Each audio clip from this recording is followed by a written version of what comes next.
Koi Gar, greetings, I am Tad Larkin, the lore master of Manda-LORE, and today I will be digging through the archives to bring you technical readouts and the history of the Armored Assault Tank. The Armored Assault Tank, or AAT, was designed and manufactured by Baktoid Armor Workshops 32 years before the Battle of Yavin for the Trade Federation as a main battle tank for their security forces. At a length of 9.75 meters, the AAT has a top speed of a rather sluggish 55 kilometers per hour. Unlike most vehicles in the Trade Federation's arsenal, the AAT was not fully automated, requiring a crew of 4 B-1 series battle droids to effectively operate the vehicle: 2 gunners, 1 pilot, and 1 tank commander. Heavy-duty repulsor coils line the bottom of the craft, lifting it off the ground as well as propelling it forward. The AAT's armament consists of 1 heavy laser cannon, twin lateral range-finding lasers, twin lateral anti-infantry lasers, and 6 energized projectile launchers. The launch tubes at the base of the vehicle are capable of firing 3 different types of ordnance: high-energy shells, armor-piercing shells for tank-on-tank engagements, and bunker-busting shells for clearing enemy-occupied structures. The only drawback to the launch tubes is that they have to be reloaded by removing several armor plates, keeping an AAT out of action for hours until the process is complete. Key power components, along with the tank's 4-chambered reactor, are strategically positioned at the rear of the vehicle. Handholds mounted on the sides of the vehicle allow up to 6 troops to ride into battle along the outside, 3 handholds on each side. The front and sides of the AAT are plated with extremely thick armor, and the nose of the tank is heavily reinforced to allow it to ram in certain applications.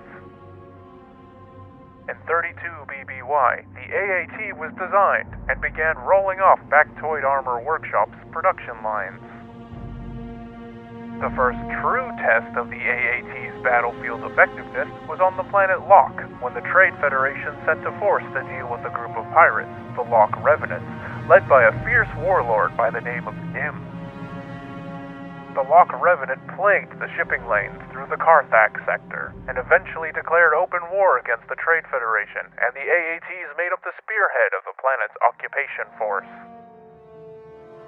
Because of battles on planets like Locke and many other training missions, most AATs had considerable amounts of carbon scoring by the time of the Battle of Naboo, in which an army of Gungans and various resistance groups on the planets fought back against the Trade Federation's occupation.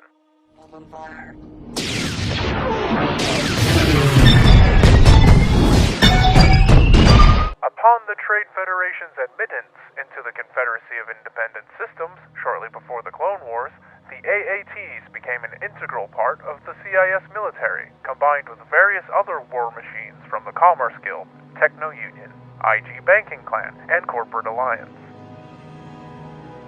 During the Clone Wars, AATs took part in hundreds of battles, most famously on Geonosis, Munilinst, Felucia, Argonar, Coruscant, and Utapau. No more would the AAT enjoy the battlefield superiority it had on Locke and Naboo 10 years prior, for it had met its match, the TX-130S fighter tank. AATs also showed vulnerability to infantry armed with PLX-1 portable missile launchers, and advanced recon clone troopers, or ARC troopers, made a habit of forcing their way into the tanks and detonating them from the inside.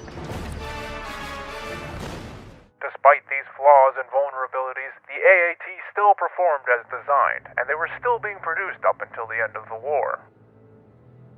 As the Clone Wars came to a close in 19 BBY, a bulk of CIS territory was now under Imperial control. However, AATs continued to be utilized by various CIS holdouts scattered across the Outer Rim. During the Galactic Civil War, a Wookiee named Quagga restored a fully operational AAT, which was later used in Jabba Djiek Tour's demolition games on Tatooine. This ends my findings on the AAT. If you have any suggestions for future transmissions, don't be afraid to drop a comment. In the meantime, keep your comm channels open for future transmissions, and don't forget to subscribe. Tad Larkin, out.